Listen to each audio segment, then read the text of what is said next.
Hi guys, this isn't a review, it's going to be one of those sort of videos, and it's changed its idea since I thought about it. Originally it was going to be, what's all the Snus about? Where one of the newspapers in the UK interviewed a Swedish MP about his campaign to legalise Snus in Europe. But it's been expanded. Let's get this up, and big thanks to Max, the French guy, Red Bull 555522, for sending me these in a pack swap.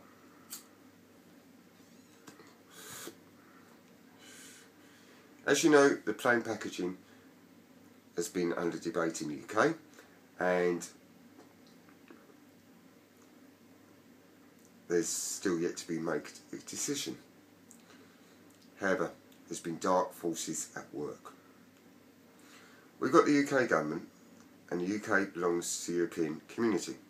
That's 27 countries belong to it, and this central government loves health and safety laws. It also loves crackdowns on tobacco. And while we've all been doing the plain consultation, they've been busy at work, and even the MEPs don't know about it. This Swedish MP.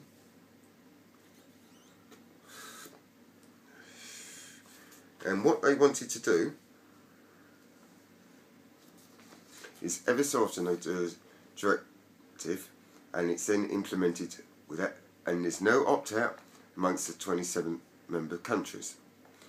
We all can decide whether on gun control, we can decide our sentencings on murder and crime, etc.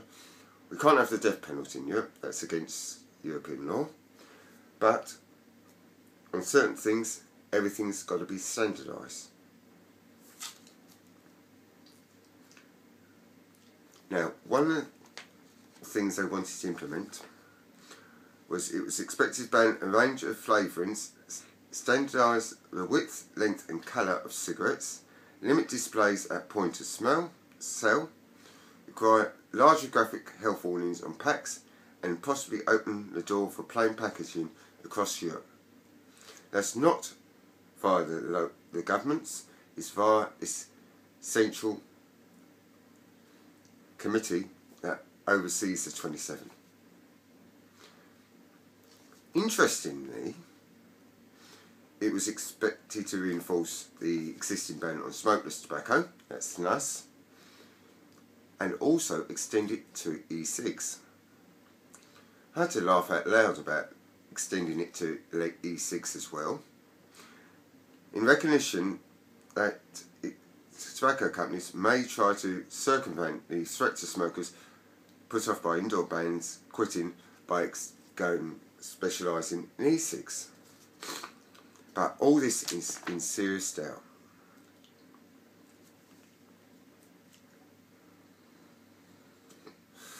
Because a Maltese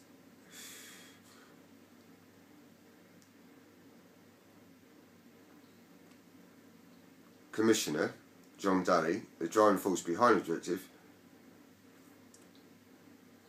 has resigned.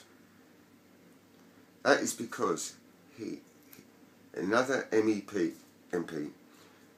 went to the Swedish Snus manufacturers and said, for £65 million, if you pay me and the Health Commissioner, we'll make sure the Snus law will be scrapped and you can smell Snus throughout Europe.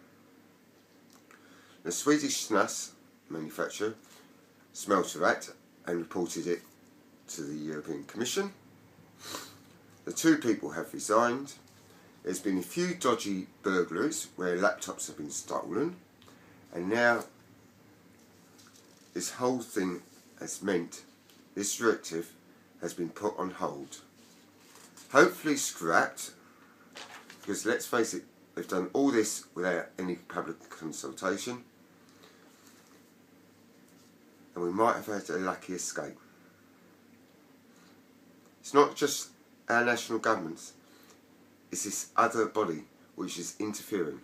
So even if you live in a well, not pro-smoking country, but where you've got very limited controls like Poland, Czech Republic, Germany, even there, you think you'll be safe, but you won't be, because the European Commission will eventually get round to it. Might not be in the next couple of years, but by the end of the decade, I reckon they'll get their teeth in. This is going to dissolve to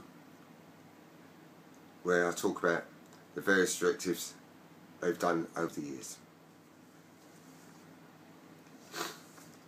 Okay, this European Commission, they've done a couple of directives over the years.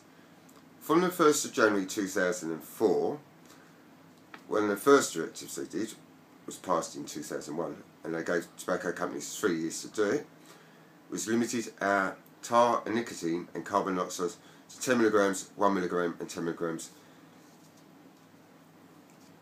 respectively. And it also dictates how much the health warning should be.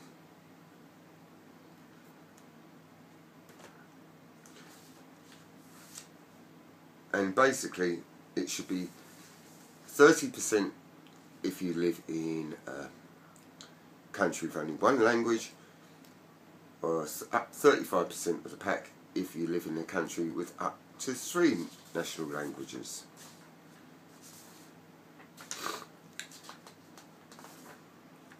And that is why our cigarettes are weaker than most countries in the world.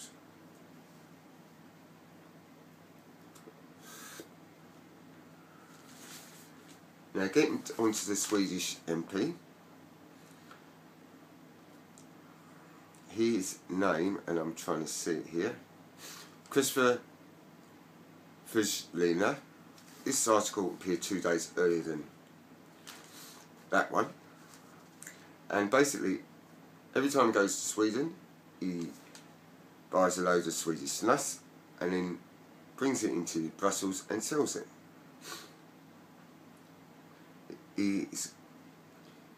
Snus was made illegal in Europe in 1992.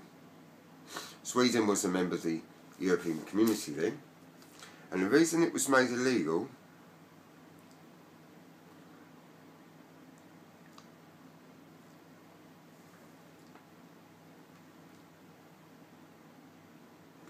was following an attempt by a US firm to introduce pouches of chewable tobacco known as Cold Bandits into the UK.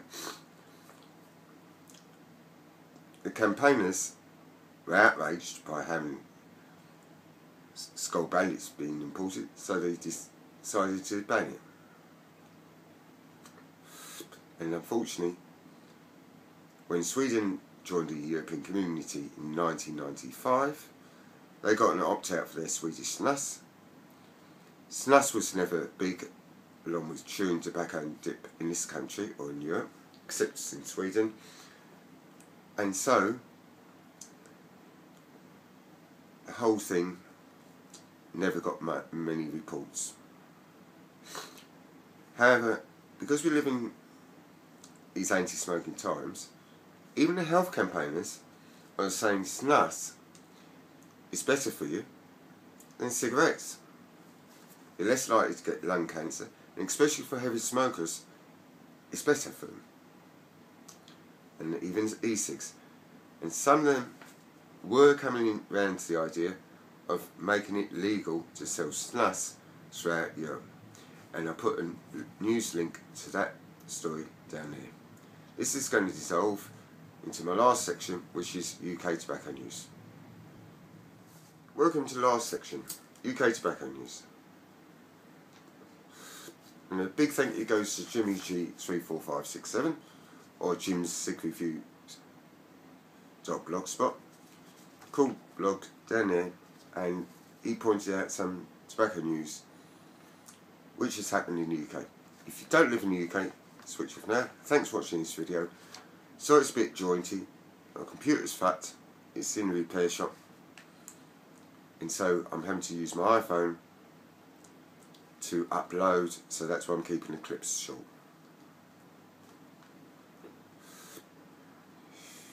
First of all, Japanese Tobacco International is introducing 3 limited edition designs for its Hamlet brand, just in time for Christmas, when cigar sales tend to rise. On the 1st of November, the 3 manly knowledge designs feature witty etiquette, hints and tips printed inside the inner lids of Hamlet 5 miniatures in 5 packs and 10 packs. They feature a limited edition motif on the outer lid. And last year sales went up by 6% in December compared with the rest of the year.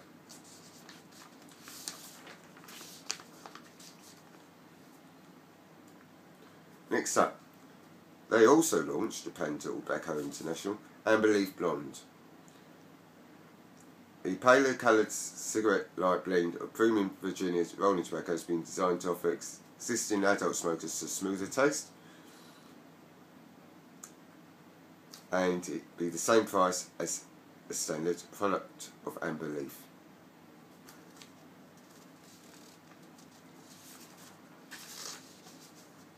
Now, all 50mg another product is Golden Virginia Originals, and that comes in greens or the Golden Virginia's smooth yellow roll yarn tobacco, and it will include cut corner papers from mid-November, Imperial Tobacco has announced.